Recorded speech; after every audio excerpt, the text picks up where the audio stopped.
बिस्मिल्लाहिर्रहमानिर्रहीम। आज हम जिस चैप्टर के एमसीक्यूज़ की बात करने लगे हैं उसका नाम है इलेक्ट्रोस्टैटिक्स। आए पहले एमसीक्यूज़ पढ़ते हैं। Value of Coulomb's constant K in terms of permittivity of free space is given as K is equal 1/4 pi epsilon naught, K is equal 1/2 epsilon naught, K is equal 1/2 pi epsilon naught. तो ये आपको पता है, ये बराबर होती है K is equal to 1/4 pi epsilon naught. उसके बाद हमारे पास second one, constant k columns law depends upon nature of medium, system of units, intensity of charges. तो ए एंड बी यहाँ पर दोनों बातें ठीक है, यानी नेचर ऑफ मीडियम पर भी डिपेंड करता है और सिस्टम ऑफ यूनिट्स पर भी डिपेंड करता है। उसके बाद है हमारे पास value of constant K in columns ला। जो के होता है उसकी वैल्यू कितनी होती है, तो यहाँ पर हमारे पास जो ए और सी ऑप्शन है दोनों सेम लिखे हुए हैं और इनमें एक मिस्टेक की गई है। कैपिटल एम लिखा गया, कैपिटल एम जो होता है वो मास को शो करता है, यहाँ पर स्मॉल एम होना चाहिए था जो कि मीटर को शो करता है। तो ये होती है 9 × 10⁻⁹ न्यूटन। यहाँ पर होना है मीटर स्क्वायर पर कॉलम स्क्वायर। ठीक है, यहाँ पर ये कैपिटल एम लिखा हुआ है जिसको स्मॉल एम होना चाहिए था। उसके बाद है जनाब हमारे पास the electric flux through the surface of a sphere of radius R due to a point charge Q placed at its centre depends upon. एक हमारे पास जो है वो फ्लक्स पूछता है कितना होगा किसी सरफेस के स्फीयर जिसका रेडियस आर हो और उसके ऊपर हमने क्यू चार्ज जो है वो रखा उसके सेंटर पर। ए वाला है the radius of the sphere, उसके ऊपर डिपेंड करेगा। बी वाला है the surface area of sphere, उसके ऊपर डिपेंड करेगा। तीसरा है the quantity of charge outside of the sphere और उसके बाद ही हमारे पास फोर वाला है, फोर वाला जी the quantity of charge inside the sphere.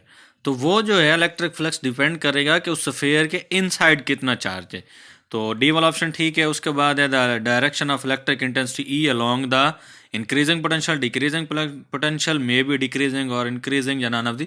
तो ये जो डायरेक्शन ऑफ इलेक्ट्रिक इंटेंसिटी होती है ये हमारे पास डिक्रीजिंग पोटेंशियल के साथ होती है। उसके बाद है if C is capacity Q is charge with potential of a conductor, then the relation between these quantities is expressed by the equation।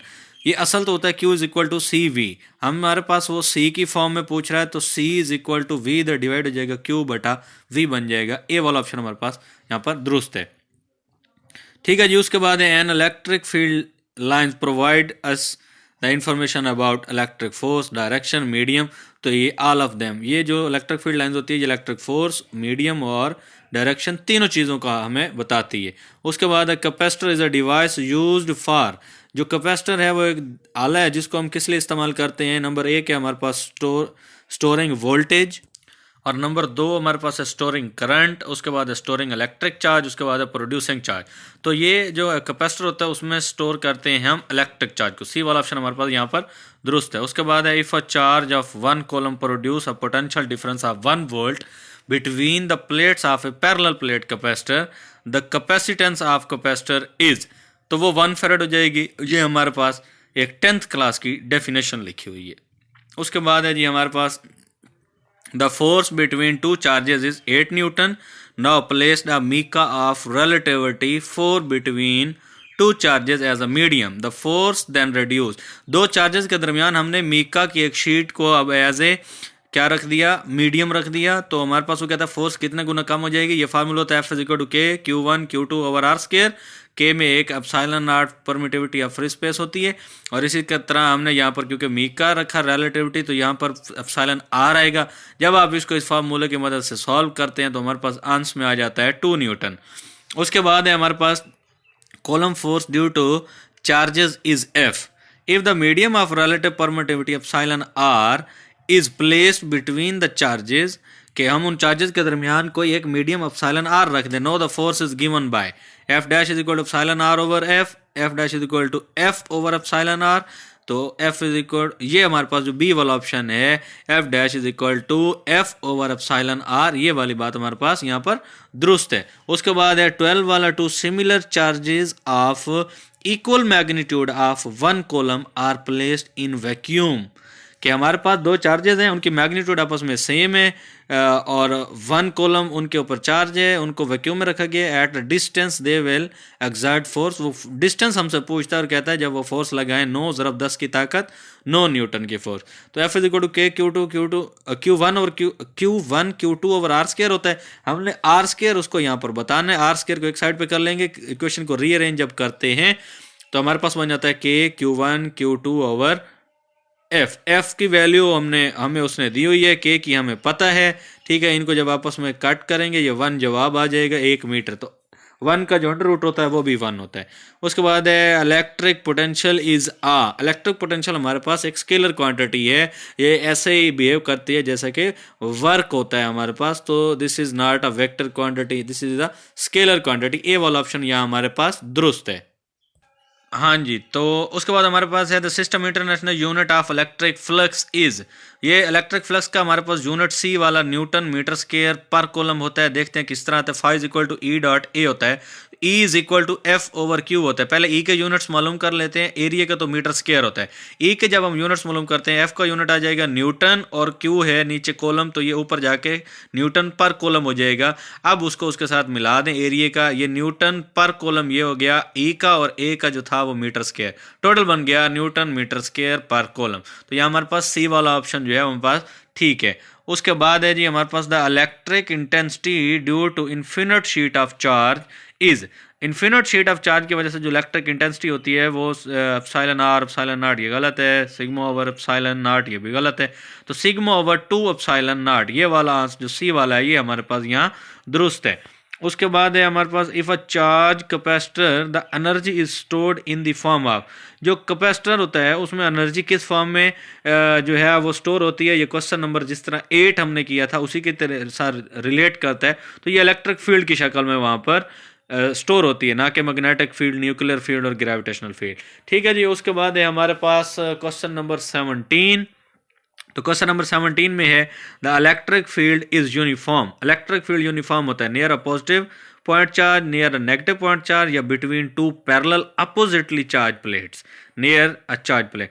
तो जो हमारे पास दो प्लेट्स होंगी और जब वो अपोजिटली चार्ज होंगी तो वहां पर हमारे पास इलेक्ट्रिक फील्ड क्या होगा, यूनिफॉर्म होता है। उसके बाद है if a close surface contains two equal and opposite charges, equal भी हैं और अपोजिट भी हैं, तो देन नेट इलेक्ट्रिक फ्लक्स, क्योंकि इक्वल है और अपोजिट है वो तो एक दूसरे का जो नेट इलेक्ट्रिक फ्लक्स है उसको क्या कर देंगी, कैंसिल कर देंगी। तो ये हमारे पास जो है इसका आंसर आ जाएगा 0। तो पॉजिटिव भी नहीं नेगेटिव भी नहीं, 0 हमारे पास इसका आंसर आ जाएगा। उसके बाद है 1 electron volt is equal to 1.6 cross 10 power minus, यहाँ लिखा हुआ है 19 कूलम और लिखा हुआ है 1.6 क्रॉस 10 पावर माइनस 16 जूल। और आगे सी वाला ऑप्शन देखते हैं। हाँ जी, तो सी वाले ऑप्शन में वो लिखता है C is equal to 1.6 cross 10 power minus 19 joule. ये वाला जो सी ऑप्शन है ये हमारे पास ठीक है। उसके बाद है which one of the following is the property of electrostatic field lines. पहली है electrostatic field lines always start on positive charge and end on negative charge, ये भी ठीक है। The number of lines that originate from और terminate on a charge is proportional to the magnitude of charge, ये बात भी ठीक है। जितनी मैग्नीट्यूड होगी उस चार्ज की उतनी ही नंबर ऑफ लाइंस जो है वो प्रोड्यूस होंगी। The direction of field at an a point is along the tangent to the line of force, ये बात भी ठीक। तो ऑल चॉइसेस आर, ये सारी की सारी बातें यहाँ पर दुरुस्त की हुई हैं। उसके बाद है force on a charge particle due to an electrostatic force is called. अब क्योंकि वो charge particle due to electrostatic field है, इलेक्ट्रोस्टैटिक फील्ड की वजह से जो फोर्स लगेगी साफ जाहिर है वो इलेक्ट्रोस्टैटिक फोर्स कहलाएगी। उसके बाद है unit of intensity of electric field. Electric field, अब हम यूनिट निकालना, सबसे पहले हमें फार्मूला आना चाहिए। तो ई इज इक्वल टू होता है एफ ओवर क्यू, एफ का हो जाएगा न्यूटन, क्यू का हो जाएगा हमारे पास कॉलम, तो न्यूटन पर कॉलम, ये हमारे पास ए वाला ऑप्शन जो है वो दुरुस्त है।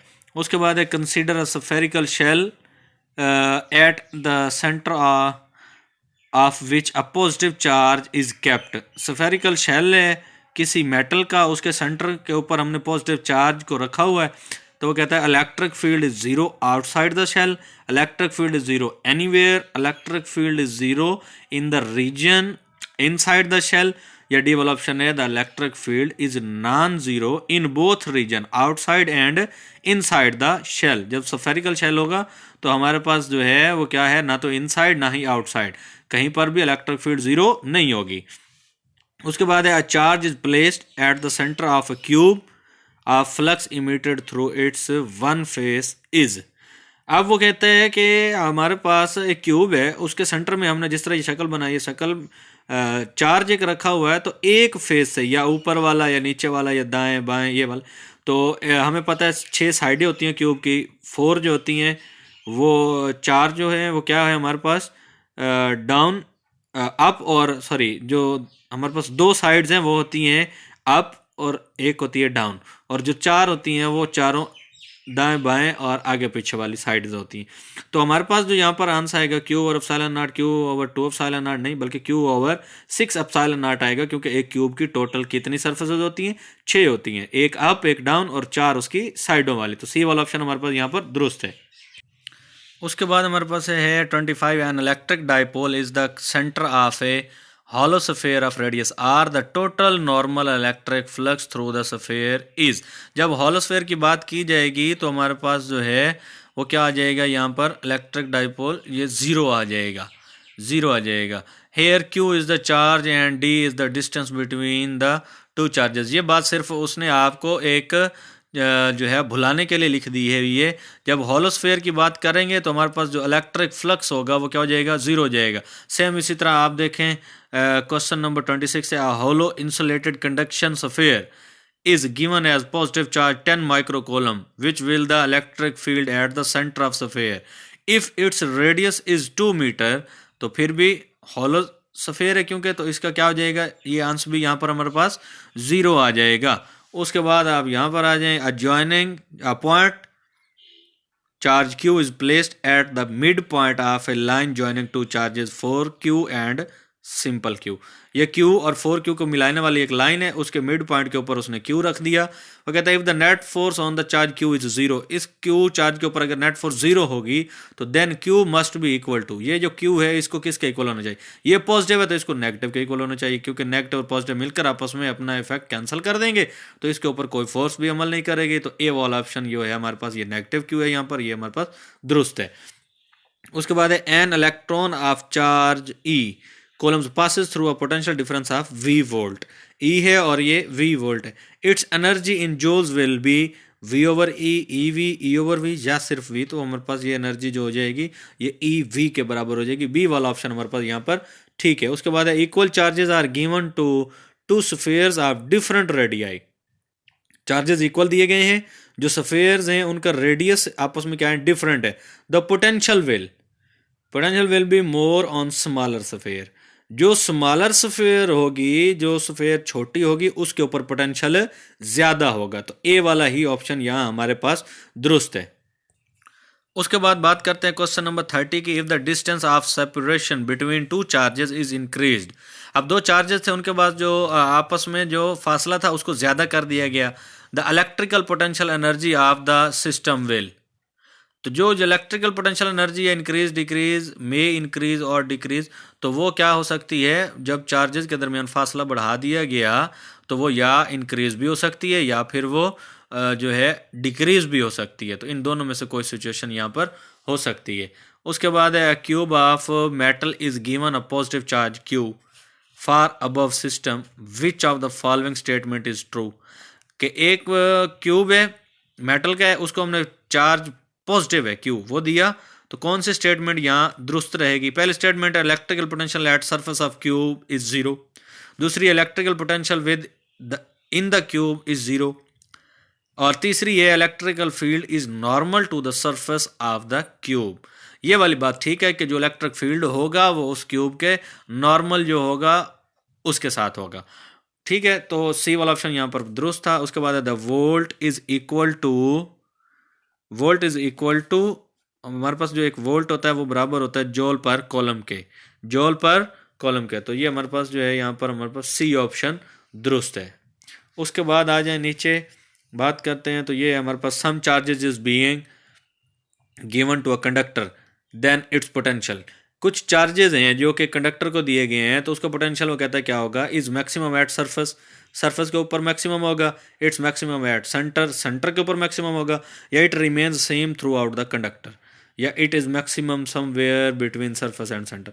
तो वो जो है जो चार्जेस दिए गए हैं वो थ्रू आउट सारे के सारे कंडक्टर में सेम होंगे, कहीं पर भी कम या ज़्यादा नहीं होंगे। उसके बाद है हमारे पास at any point on the right bisector of the line joining two equal and opposite charges, दो चार्जेस हैं और इक्वल हैं आपस में, और एक पॉजिटिव है तो दूसरा नेगेटिव है। तो वो कहता है कौन सी बात है नीचे जो ठीक है, at electric field zero, the electric potential is zero, the electric potential decreases with increasing distance from the centre, या the electric field is perpendicular to the line joining the charges. अगर देखें ना दोनों इक्वल हैं, opposite हैं, फिर क्या होगा, द इलेक्ट्रिक पोटेंशियल जीरो हो जाएगा। बाई सेक्टर जो उनको लाइन दरमियान से काट रही है, तो उनके दरमियान नेगेटिव और पॉजिटिव वाली लाइंस एक दूसरे का इफेक्ट कैंसिल कर देंगी, तो हमारे पास जो इलेक्ट्रिक पोटेंशियल है वो क्या हो जाएगा, जीरो हो जाएगा। उसके बाद है in bringing an electron towards an other electron, एक इलेक्ट्रॉन को दूसरे इलेक्ट्रॉन के पास लाना है, तो electrostatic potential energy of the system, जो इलेक्ट्रोस्टैटिक पोटेंशियल एनर्जी है उस सिस्टम की क्या हो जाएगी, डिक्रीज हो जाएगी, या फिर वो कहता है इंक्रीज हो जाएगी, या फिर रिमेन्स अनचेंज या बिकम जीरो। देखे ना, एक नेगेटिव है दूसरा नेगेटिव है, एक दूसरे को रिपेल करेंगे, एक इधर धकेलेगा इधर। अगर हम इनको आपस में मिलाना चाहते हैं हमें इधर उधर से इनके ऊपर एक फोर्स लगानी पड़ेगी, तो जो सिस्टम की वो इलेक्ट्रोस्टैटिक पोटेंशियल एनर्जी होगी वो क्या कर जाएगी, इंक्रीज कर जाएगी। उसके बाद an alpha particle is accelerated through a potential difference of 10⁻⁶ volt, its kinetic energy will be. देखें काइनेटिक एनर्जी EV के बराबर हो जाएगी, 10⁻⁶ जो है वो हमारे पास मेगा के बराबर आ जाएगा। बाकी जो है वो उसका जो है अल्फा पार्टिकल का वो 2 होता है, तो 2 मेगा इलेक्ट्रॉन वोल्ट, ये हमारे पास आंसर जो है इसका बी वाला ठीक दिया हुआ है। उसके बाद है on moving a charge of 20 coulomb by 2 centimetre, 20 coulomb का चार्ज है, 2 सेंटीमीटर को मूव करवाया गया, 2 joule of work is done, हमें 2 जूल वर्क करना पड़ा है। Then the potential difference between the point is, potential difference वो हमसे पूछता है। देखें वर्क डन बराबर होता है QW, V वो हमसे पूछ रहा है, V इज इक्वल टू क्या हो जाएगा, W/Q। तो W हमारे पास जो वर्क है उसको जब आप Q पे डिवाइड करेंगे आपके पास 0.1 वोल्ट आंसर आ जाएगा। उसके बाद है इफ वो increase the distance between 2 plates of capacitor, capacitor के 2 प्लेट्स का अगर हम डिस्टेंस जो आपस में है वो क्या कर देते हैं, बढ़ा देते हैं, कैपेसिटेंस विल डिक्रीज हो जाएगी। डिस्टेंस बढ़ाने से कैपेसिटेंस के जो है उसके ऊपर फर्क क्या पड़ेगा, वो क्या हो जाएगी, डिक्रीज हो जाएगी। बी वाला ऑप्शन हमारे पास ठीक है।